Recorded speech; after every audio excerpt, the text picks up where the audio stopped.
한 주간 지역 정치권 소식 전하는 주간 정치입니다.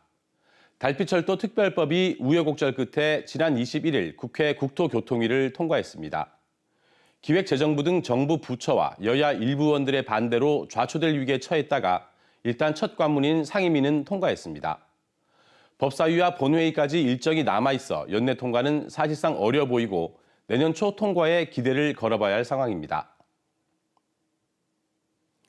지난 8월 국민의힘 윤재욱 원내대표가 대표 발의한 달빛 고속철도 특별법에는 여야 의원 261명이 서명했습니다.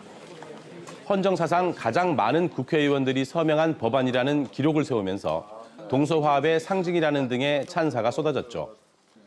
그런데 지난 5일 국회 통과 첫 관문인 국토위 법안심사소위 첫 회의에서 여야 일부 의원들이 반대하면서 제동이 걸렸습니다. 예타 면제 항목에 대해 기재부가 반대하고 있고 복선 건설 항목에 대해서는 국토부가 반대한다는 이유 때문이었는데요. 자신들이 서명한 법안에 반대하는 황당한 상황이 벌어지면서 홍준표 대구시장과 강기정 광주시장이 강하게 비판하기도 했습니다. 이 같은 비판 여론을 의식한 듯 여야는 기재부 등 정부 부처, 대구시, 광주시 등과 협의를 이어나가면서 법안 처리에 속도를 내기 시작했습니다. 예비 타당성 조사 기간을 단축하는 신속 예타 제도 등의 다양한 대안을 검토하기도 했습니다.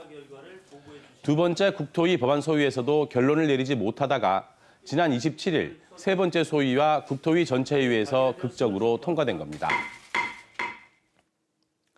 좌초될지 모른다는 우려를 낳았던 달빛철도 특별법이 일단 국회 첫 관문을 통과하기는 했습니다. 하지만 앞으로 남은 과정도 만만치는 않습니다. 법사위에 상정하기 위한 숙려 기간을 고려하면 사실상 연내 통과는 불가능해 보입니다. 지금으로서는 다음 달 9일 임시의 본회의에 상정하는 것이 가장 시급한 과제가 됐습니다. 특별법이 국회를 통과하더라도 남은 과제가 적지 않습니다. 기재부가 강력히 반대했던 예타 면제 조항은 살렸지만 복선 철도 건설 조항은 국토부의 반대대로 법안에서 빠지게 됐는데요.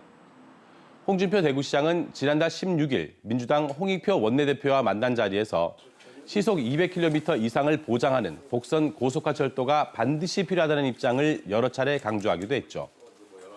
대구시와 정치권은 특별법 국회 통과 이후 기본계획 수립 단계에서 복선화를 반드시 반영하겠다는 입장입니다. 단선으로 결정했다가 다시 복선으로 바꿀 경우 2조 5천억 원가량의 추가 예산이 들어가는 만큼 기본계획 단계에서부터 복선화를 정부에 강력히 요구하겠다는 겁니다. 수도권의 반대 여론도 만만치 않습니다. 국회 국토위에서조차 선심성 사업이라는 지적이 나오고 있죠. 총선 전국에서 반대 여론이 계속 확산되면 결국 알맹이가 빠진 누더기 법안으로 전락할 수 있다는 우려도 나옵니다. 내년 초 달빛철도 특별법이 국회를 통과한 이후에도 차질 없는 건설을 위해 막판까지 정치권과 시민사회 모두 힘을 모아야 할 것으로 보입니다. 주간 정치였습니다.